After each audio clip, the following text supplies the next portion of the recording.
I'm out and about right now. Long story. So yeah. Hey, well, we've got a podcast. Long stories are what this is made for. Um, but yeah. Anyway, yeah, I'm Stefan, man. It's nice to meet you. What, where do you live? Now I live in Calgary, Alberta. We Calgary. moved. We moved from Toronto out to Calgary in July to go go be good people and take care of my wife's parents. Get the oil money. Yeah, of course. Yeah. Do you like it in Calgary? Yeah, there's not a place. I know you're Saskatchewan. Are you Saskatoon right now? Yep. Saskatoon, I like. The only place I don't like in Canada is Regina. Oh yeah. Everywhere else though is amazing. Totally fair. Totally fair. But Regina has a few saving qualities, like the Italian Star Deli. There, it's this little Italian sandwich shop that Regina has that is so incredible. It would make living in Regina worth it just to have these sandwiches every week. Like, Well, next time I'm there, I'm gonna have to go there to save my brain. yeah, you can't miss it, man. You can't miss it, and you'll find it too. Like if you literally look up Italian sandwich Regina, I'm pretty sure it'll come up because it's famous, and the employees Nice. there are so nice. It just brightens your day every time you go there. I like going to places like that. I feel like you can find that anywhere, especially in Canada. True enough. True enough. Yeah, a lot of people say that Calgary. Like I was thinking about moving to kind of that area, but I don't know. I'm just like worried it'll be too big city. Like you know. Too big city. Yeah. You're such a small town guy, man. I lived in Chicago for 7 years and then Toronto for 7 years. So going to Calgary, I'm like, it's such a quaint little city now. Cool. What's Toronto like? Like, is there as many Indian people there as people say, or is that just like a little bit like one of those things that gets overblown on your phone? Uh, yes and no. So I lived out in Brampton. So like I lived in the heart of Indian people. But it's like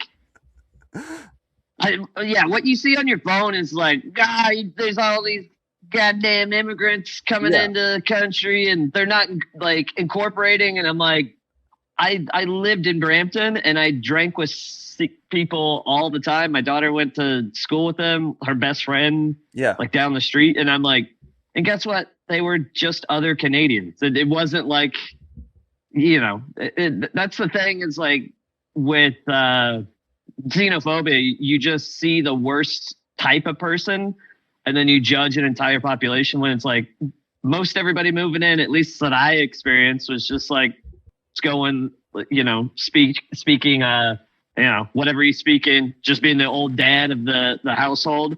And then the grandkids are like, yeah, bud, let's go get a fucking 2-4 in like 2 generations. It's like, yeah, I don't know what everybody was talking about, but Yeah. I'm also an immigrant, so I could just be defensive. But yeah, Yeah. Yeah. There's a part of me that thinks that oh, assimilation is failing, but then there's another part of me that's like, no, it's impossible to stop. Like assimilation will happen pervasively. in my opinion, from what I've seen in my life, assimilation naturally happens because if you move somewhere with a conservative mindset, you're probably going to move back because you're going to go like, this place sucks. It's nothing like home. And then you move back home. It's all the people that are like pretty like, yeah, let's just hang out are the ones that stay, just the same as like any Canadians or Americans that move away Yeah. are usually pretty chill. Yeah. Nobody's moving to another country in general to be like, it needs to be exactly like back home. And it's like, unless you're fleeing like refugee status, even Yeah. then it's like, no, most people are just like, Yeah. I just want to hang. Yeah. I hope I want a good hang. that's the case. I definitely hope that's the case. So anyway, dude, you have a great energy. Thanks so much for coming on my Thanks. show today. By the way, to the audience out there, this is Sam Norton. You can find him on Instagram at Sam Norton Comedy. You're a comedian. Mhm. I haven't seen too much of your stuff, but I saw a few things and I was like, that's really funny. Your interracial couple bits I find really funny. Whenever I see a comedian kind of do jokes that have racial stuff involved, I see that as like the high hanging fruit. So I always pay attention to that stuff. Oh, thank you. And some of your other stuff was good. And yeah. So yeah, thanks for coming on the podcast today. Is this the first Of podcast course. you've ever been on, or No. what are some other podcasts Yeah. you've went on?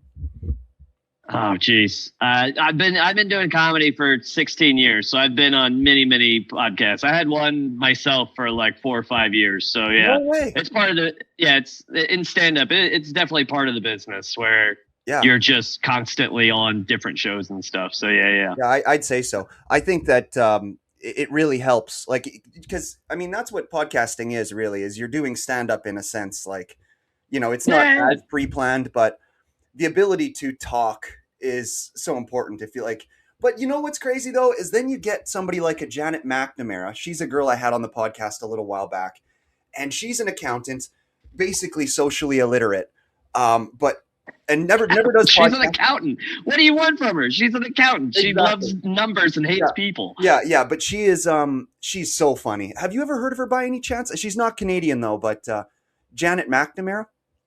Mm-mm. She just put out a special that's so funny. It's called Not Smart Enough. Okay. Really funny. Oh, and you just put out a special as well called Red Line, and I think anybody can go find that on YouTube, right? Yeah, I also put one out in October called Bolt from the Blue. Okay. So the Bolt from the Blue was the first comedy special with AI special effects.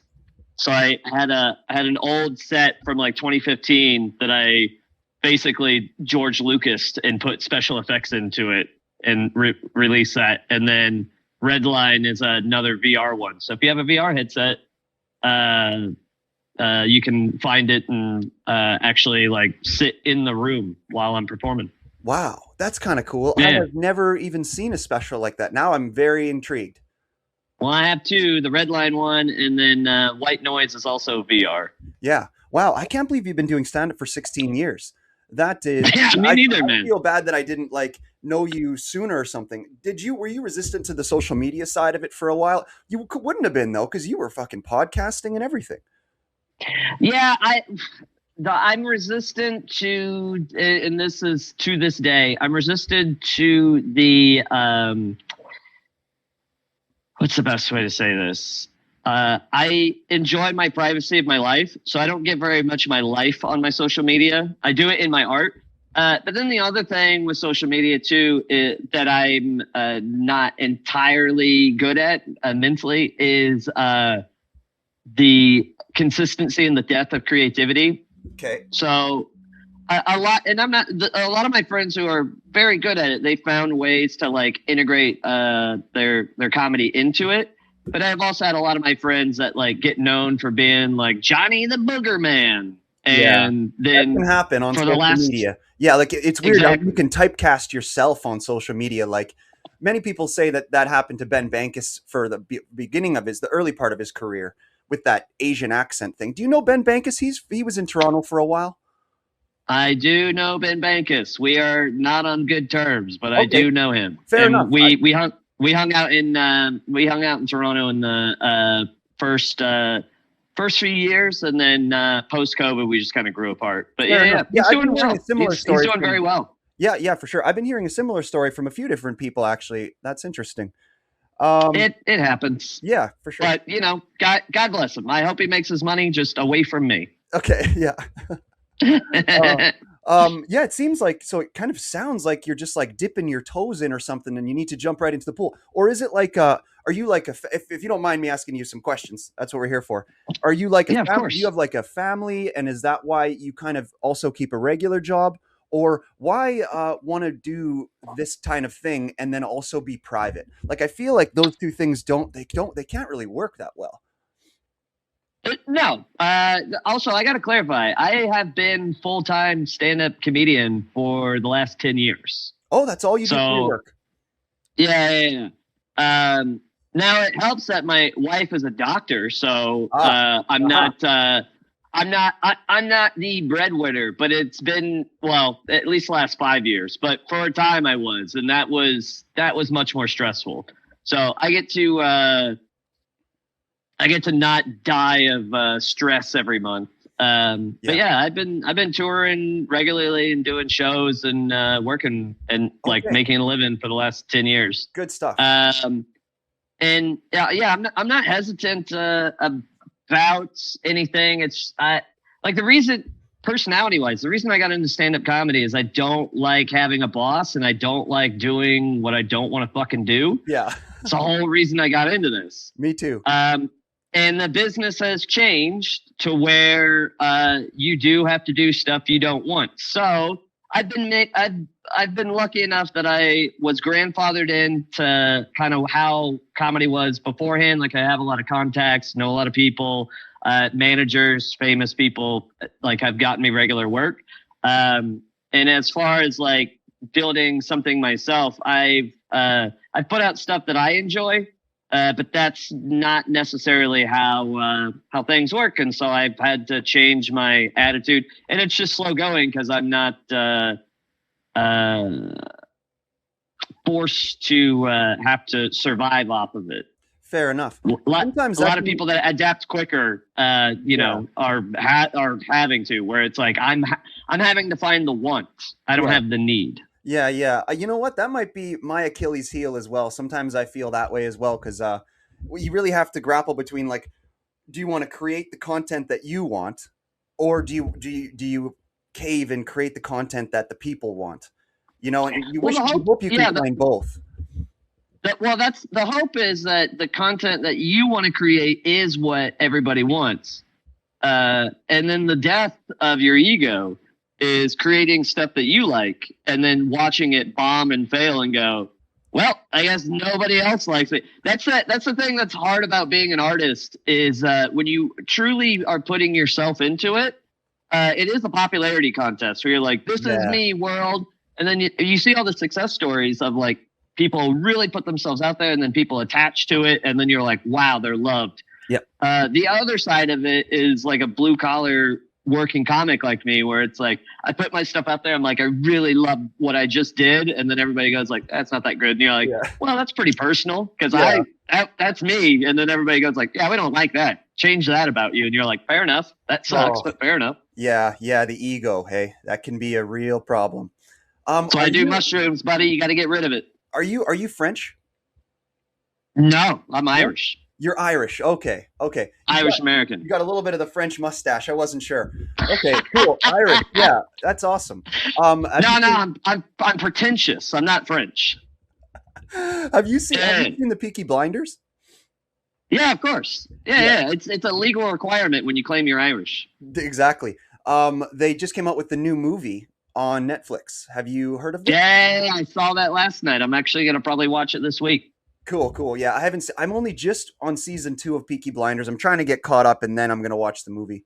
But everybody's been telling me you got to watch it. I don't know. I didn't want to watch it because I couldn't understand a lot of it. And then they're like, just put the subtitles on. I was like, oh my fucking God, I'm an idiot. Got to put the subtitles on to understand English? Yeah, well, they're kind of hard to understand. You have to concede that at least. No, I talk trash no matter what language it's in. Fair enough.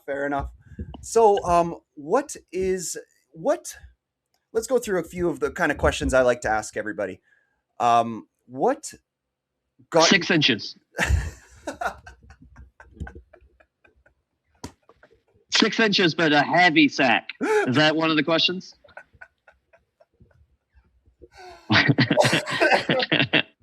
I can't believe you asked that female accountant that question, but you did. It's okay. It's 2026. I get it. Oh man, you're killing me here. This is hilarious. So, I get it's tough when you see a guy who's been doing it for 16 years. You almost don't even want to ask it because it's obvious why, because you're there. But like when you started, I don't know how old you are. Probably 40, 35, 40, something like that. So when you started in your early 20s. What inspired you to do it other than, maybe having a few bad experiences at work and like, oh, fuck, I don't like listening to people, that kind of thing. What inspired you to try to dive into stand-up comedy like you have? What got you started? Well, honestly, it was a complete accident. I was going to school to be like a graphic designer. So my future wasn't looking bright to begin with. Fair enough. And a buddy of mine and I got done like doing our finals, and he knew that in my hometown was a comedy club, and he was like, "They have an open mic tonight. You want to go?" And I was like, "Or sorry," he was like, "They have a show tonight. Do you want to go?" So we went, and when we walked in, because we were two young dudes, the guy running the open mic that was that night was like, "Oh, you guys here to perform?" And we just kind of looked at each other like, "Hell yeah." We're funny. So we were the asshole. We were every asshole that I hate. Yeah. Of like, I think I'm funny. Yeah. And we both went up. I went up and I bombed my dick off. And then my friend Jordan went up and crushed. And he's now living on a farm in like Vermont or something. And I've been doing it ever since. So wow. The only difference is I got addicted to it and he didn't. Cool. That's very cool. So you just kind of stumbled into it, hey? Yeah, I mean, I always was like a comedy nerd, but I grew up in Wichita, Kansas. And are you from Saskatoon? Yes. Okay. And how old are you? I'm 33. Okay, so I'm assuming you had a similar thing growing up. As like anything fame wise didn't for the longest time register of like, oh, you can't do that. It's like growing up in Saskatoon or Wichita going like, I'm going to be the president or I'm going to be a billionaire. You're like, well, that doesn't exist here. You can't even do it. So here. Yeah. It's just like in my mind growing up, I'm like, well, that type of stuff's like royalty. You have to be born into it. And so I always like, I grew up watching Comedy Central and stuff in the States. And I really liked comedy. In fact, in high school, I used to do the comics for the high school paper. And when Mitch Hedberg died, I did like a tribute to him as like a comic with his jokes and stuff. So I always really liked comedy, but it never dawned on me of like, that's something I could do until I walked into that open mic and then was like, oh, fuck, I can actually do this. Yeah. 2 questions for you. Yeah. Guy from Calgary that I know. Do you know a guy named Jarvis Sawatsky?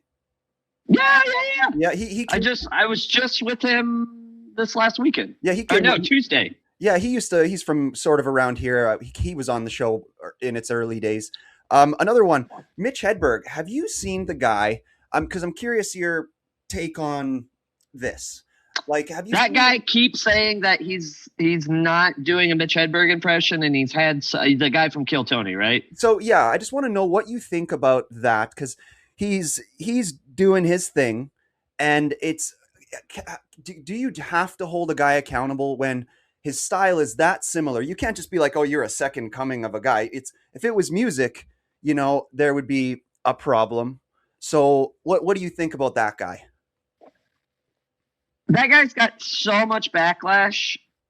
My opinion, that guy's gotten so much backlash from it that he's kind of tested past it for me. So now, totally like at first I was like, oh God, but if he was actually stealing, I don't think he would have that much of a backbone to like wade the tide waters of everybody going like, you're a hack, you're a thief. Yeah, true. And maybe he's a psycho. That could possibly happen. That he's just like, that's not him at all. But I'm assuming that's his regular thing, and it's unfortunate that he sounds like a legend.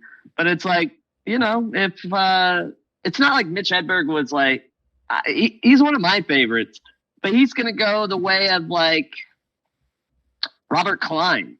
People don't even know who Robert Klein was, but he was up there back in his day with like George Carlin and Richard Pryor and stuff. Like he was one of the OGs of like starting modern day stand up, but a lot of people don't. And he may have, I think he died recently, but not a lot of people know him. So I'm thinking, if this guy is that way, he's always going to get that crap. But if he can wade the waters and introduce people to Mitch Hedberg and writes his own jokes, it's like, okay. True. Yeah. Because I guess if he I don't personally like it, but I'm not going to hold his feet to the fire. Do it and he's willing to take the hate for it, he can do that. And then if he's willing to accept that there's likely going to be a low ceiling for him because he will always be derivative, then I guess if he's willing to accept that, he can do that. Yeah. So and it's also like my main thing, like hacking a style, even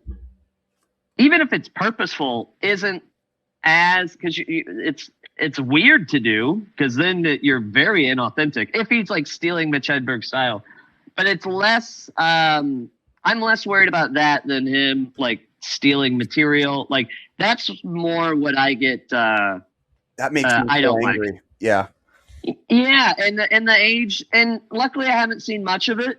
I think as we keep going on in social media, it'll start to really flower out. But I get worried with as much content as that is being put out. That and with AI, I get worried that there are people starting out that are just stealing. Quite frank, not whatever. It's my own existential fear. I'm not the greatest comedian ever, but I put my stuff up, and I'm relatively like I work for a living, but I'm relatively in obscurity. So if someone steals my bit and does it in like I don't know, I would say New York, but I have friends in New York. But like does it in a market, they could just steal my material. Then the popularity thing becomes a problem again because it's like who owns it? Whoever's bigger, you know.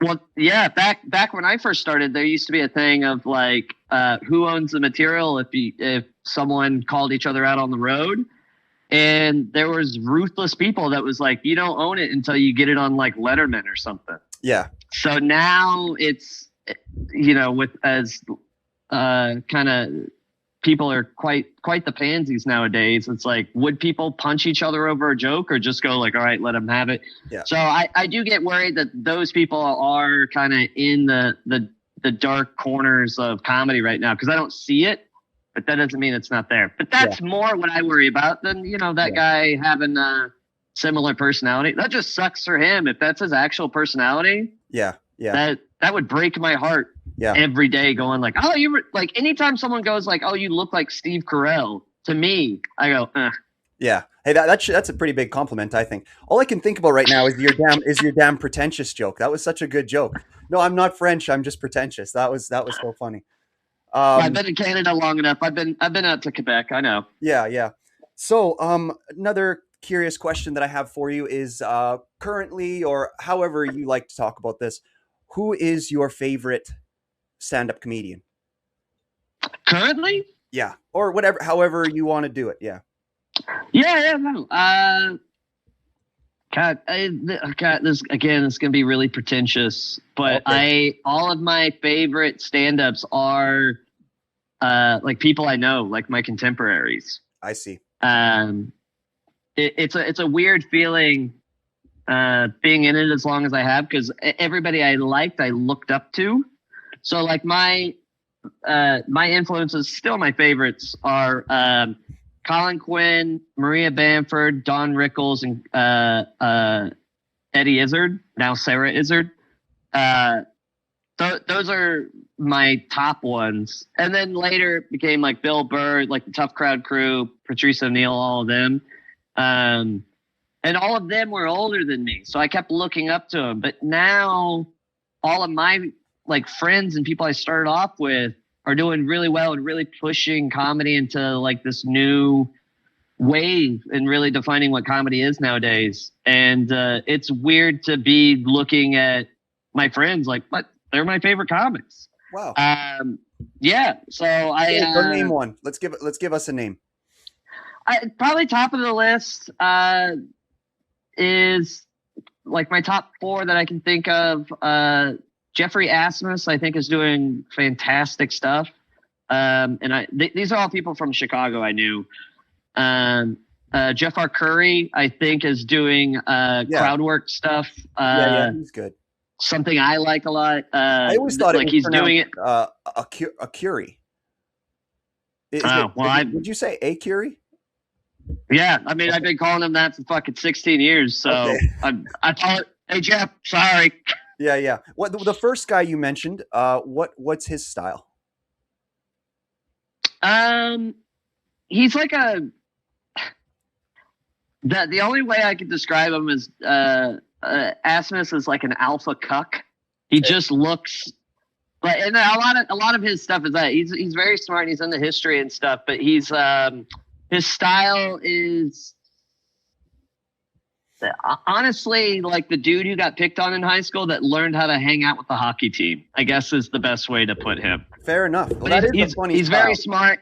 He does a lot of devil's advocate stuff where he'll play both sides of an argument, point out hypocrisies. He's just really good. He's always been that way, but he's really fallen into his own. And Arcuri's style, what I like about him is he's always been that likable fucking cherub. And I think through his crowd work clips, stand up too, but his crowd work clips, I think, produced it to the masses the most, where you can see how he's a little scamp, and that's how he's always been. And it's just cool to watch them both do that. My friend Josh Johnson, I think, has completely redefined comedy. Like, he's writing fucking, I don't know if you know who he is, but he writes basically a new 45 every week or every other week. And I've watched him do it in real time. And I was just talking to my wife about it. Like, we knew each other from way back in Chicago, and he's always been prolific, but to then ratchet that up to superhuman levels is, I'm almost not twice his age, but I'm like older brother status, and I'm looking at him like, God damn, dude, you're inspiring me. That's fucking crazy. Cool. What's a cherub? Yeah.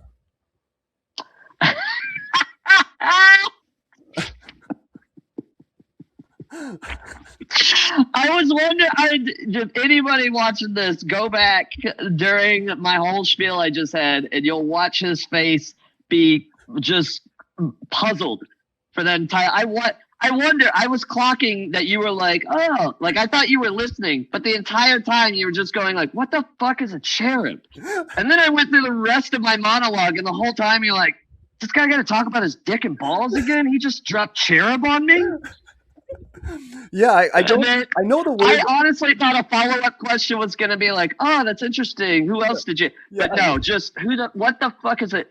All right. You know, the precious moments. I didn't mean it as an insult to your friends. I'm sorry. That was a wonderful explanation. That was a wonderful adoration of your friend's talent. I didn't mean to reduce that, but yeah. I don't know, man. Stand by your stupidity. Yeah, this is what I do on my podcast. I'm sorry. Because I know the word cherubic. I know what that word means, but I don't know what cherub is or cherub. So the Valentine's Cupid, the little baby angel. That's a cherub. It's like a cute little baby angel. Oh, okay. Fair enough. And that's what Jeff Arcuri is. He's a cute little baby angel. True. Yeah. He definitely is, for sure. The crowd work is so hard to do too. So it's like whenever I see somebody, I think it's based on your personality. So there's like 3 different personalities. There's entertainers. There's what's it called? People who can hold court, and then there's writers. And in that, there's a spectrum of where you're at. But like, if you're good at like holding court in real life, you're good at crowd work. Okay, fair. So enough. all the people that you're like, oh, wow, they're amazing at crowd work. It's like, well, that's probably built into them. Yeah. The exact same way that, like, if you want someone who's really good at writing jokes, it's probably built into them. And most of the time, that doesn't.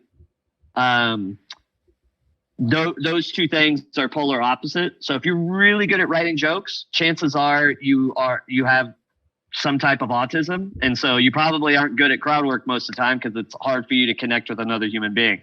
And then the vice versa is like, if you're really really good at crowd work, you're probably a dumb idiot. Yeah, fair enough. For me, it's just like I don't like it because there's easy stuff you can fall back on and ask people the simple questions. What do you do for a living? And have an array of things you say.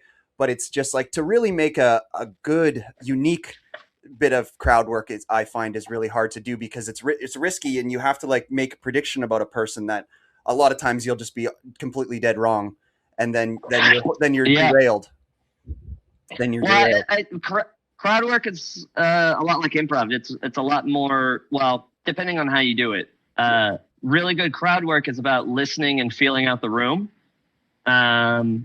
Or you could do what I do, and you pretend to do crowd work, and all you do is just make a character out of somebody. Yeah. And like, I'll just be like, oh, look at Johnny No Pants over here. And then I'll just keep referring to that guy. Yeah. And just make up a story. And I've never asked a question ever. Yeah, that is the way to do it. It's basically roasting someone in long form is what I like to do. Yeah, for sure. Like this one time I was at this comedy show, and this guy it was such a funny little simple thing. He's like, hey, what do you do for a living? I was like, I'm an engineer. He's like, toot toot. Like he like made it like it was like I was a train driver, and Yeah. that's also an engineer. It fucking killed, and I was like, that's perfection. That's perfection right there. You know? Yeah, just real quick, dumb shit. Yeah, yeah, yeah. So, a few more questions for you, and then I'll let you go for your valuable time here. You know, you've got a medical doctor woman you got to keep happy every day and all that. So that's Psychologist. oh, there you go. So that doesn't count then. So,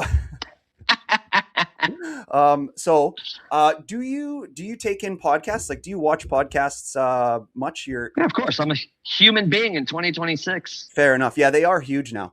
What are some of the podcasts that you like to watch?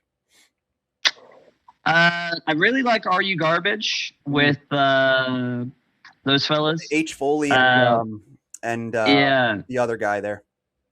The Regs with Robert Kelly. I wouldn't say we're friends, but I was lucky enough to have worked with him for a few times, and I've become acquaintances with him, and so it's nice.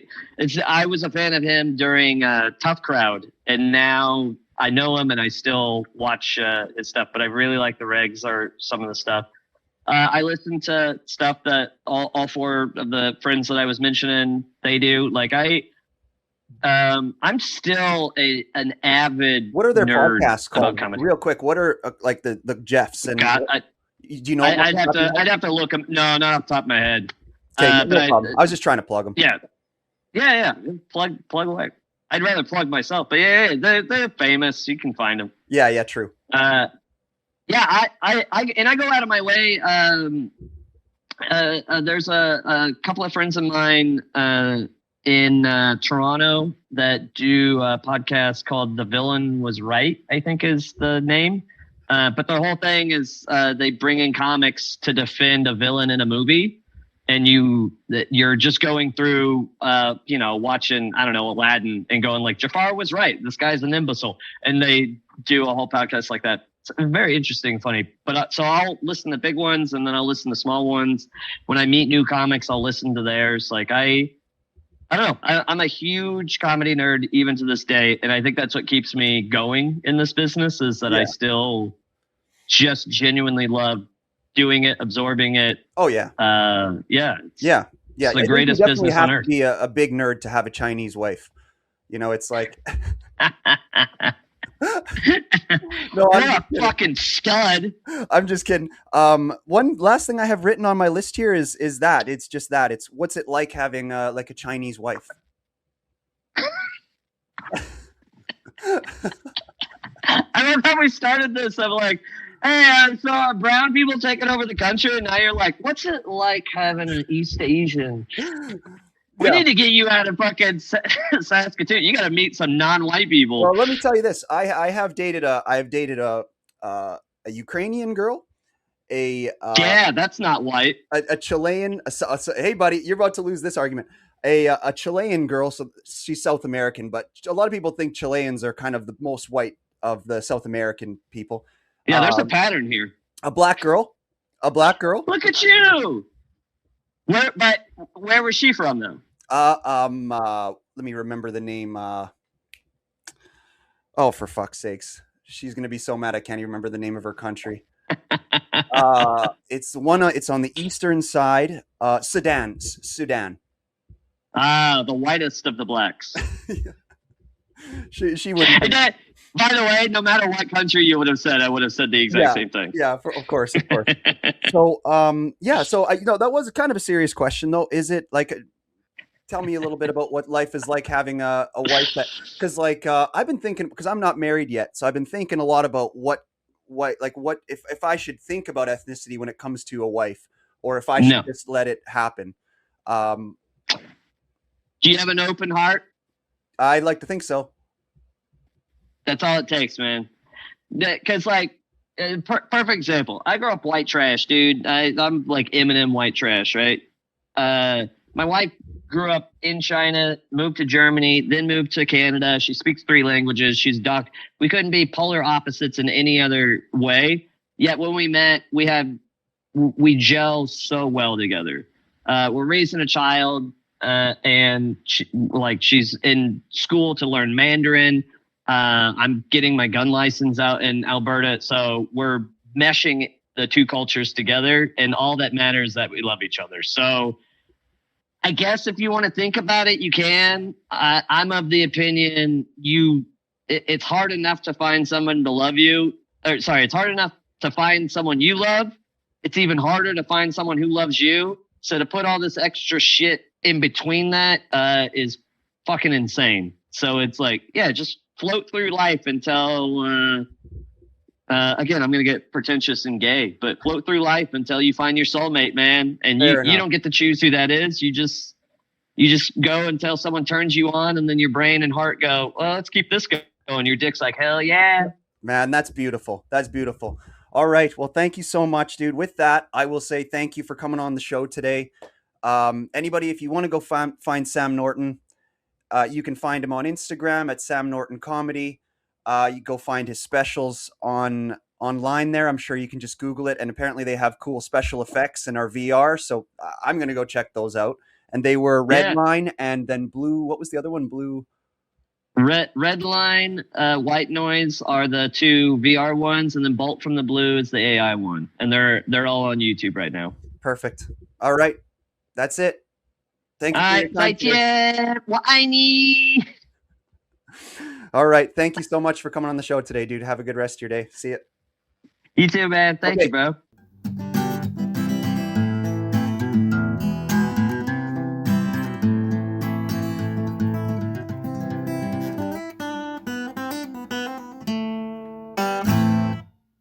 All right, today's episode of the podcast is brought to you by Rolls-Royce Meal Prep Service, specialty rice and proteins, weekly soup options. This is a great company. I've known the owner for my whole life. He is just a quality person, great cook. So if you are sick of cooking and you want to get somebody to make you delicious meals that you can have delivered to your house, or you can also do them on pickup, you can find Rolls-Royce on Instagram at Rolls-Royce YXC. You can just contact them by phone. Send them a text if you want, 306-291-5779. Or you can scan the logo on the screen here, and I think it'll bring you right to their website. I eat them every day. They're delicious. I just had a salmon one today. Big portions, cheap prices. So yeah, go and check out this food if you want to get some delicious food and you want to stay healthy. And yeah, we thank Rolls-Royce for supporting this episode of the Canadian Talk Podcast.